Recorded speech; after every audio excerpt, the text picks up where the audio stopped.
مرحبا شباب، كيف حالكم؟ شو اخباركم؟ ان شاء الله بخير. واجهت مشكلة بانه السيلفي ستيك لسبب ما انكسرت. بينما انا قاعد في الغرفة لفت نظري فرد السيليكون، وحكيت شو لو حاولت استخدمه في حل المشكلة.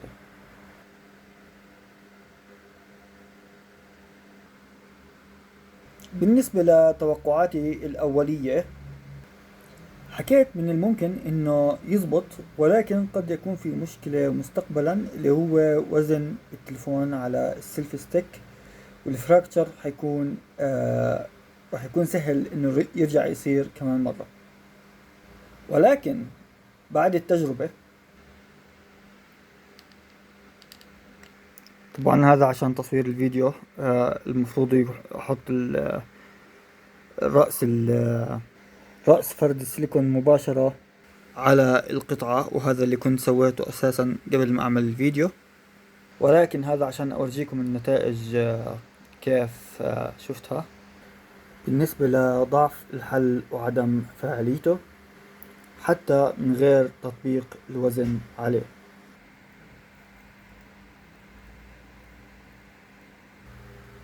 ويلي طبعا بيؤدي لعدم تماسك بنفس القوة المطلوبة زي ما انتو شايفين.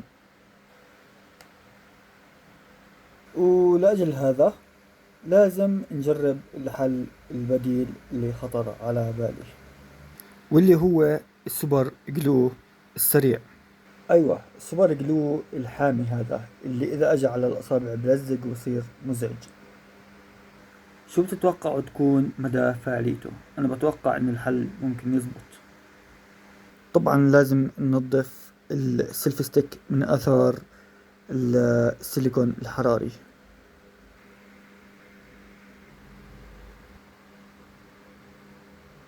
والآن صرنا جاهزين لنعمل التجربة.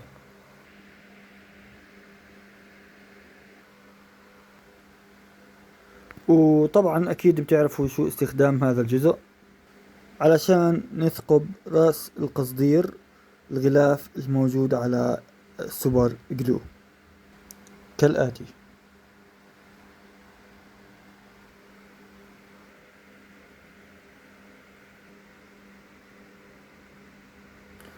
مبدئيا الصمغ قوي، ولكن على ما يبدو انه الحل مش ضابط، مش حاسس بالفعالية المطلوبة، ضعيف. مروفر الزاوية اللي راكب فيها مش صح على الآخر. لقد حصلنا على فراكتشر مرة أخرى، وهذا قبل تطبيق أي وزن مضاف. يعني إحنا عم نحكي عن وزن السيلفي ستيك فقط من غير وزن التلفون. بس لا مانع من إنه نعطي كمان تجربة. بعتقد إني لازم أستخدم ورق صنفرة قبل ما أرجع أعيد التجربة الجديدة. بالنسبة للأغراض المتوفرة عندي ما لقيت ورق صنفرة، ولكن لقيت بديل. هذه الأداة كانوا بيستخدموها في ورش البلاط سابقا عندنا. طبعا هي أوفر خشنة على هيك استخدام للتنعيم، ولكن ححاول بلطف. بعد استخدام الأداة هذه حصلت على النتيجة هذه وهذه. والآن أصبح بالإمكان نرجع نحط يو كمان مرة نشوف شو النتيجة. حصلت على هذه النتيجة.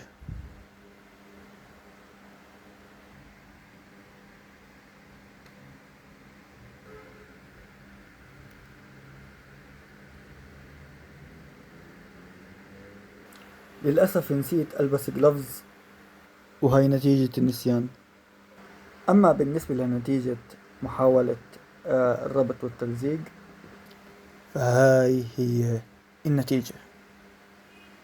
ويبقى التساؤل: ما مدى فاعلية هذا الحل بعد استخدام التطبيق اللي هو وضع التلفون فيه، يعني إضافة الوزن غير وزن الحاملة.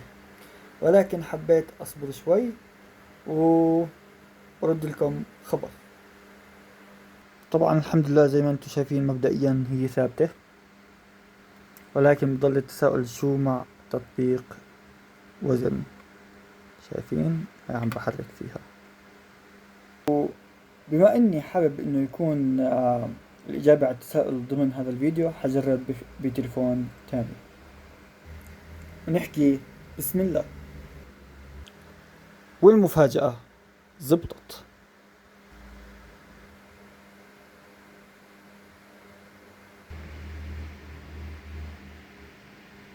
لذلك هذا المنتج أثبت فاعليته. يا للأسف لما جيت أحركها وارفع زاوية الميل للأعلى انكسر وما تحمل. ولكن مبدئيا الحل فعال، فححاول كمان مرة وأرد لكم خبر بعدين. يعطيكم ألف عافية.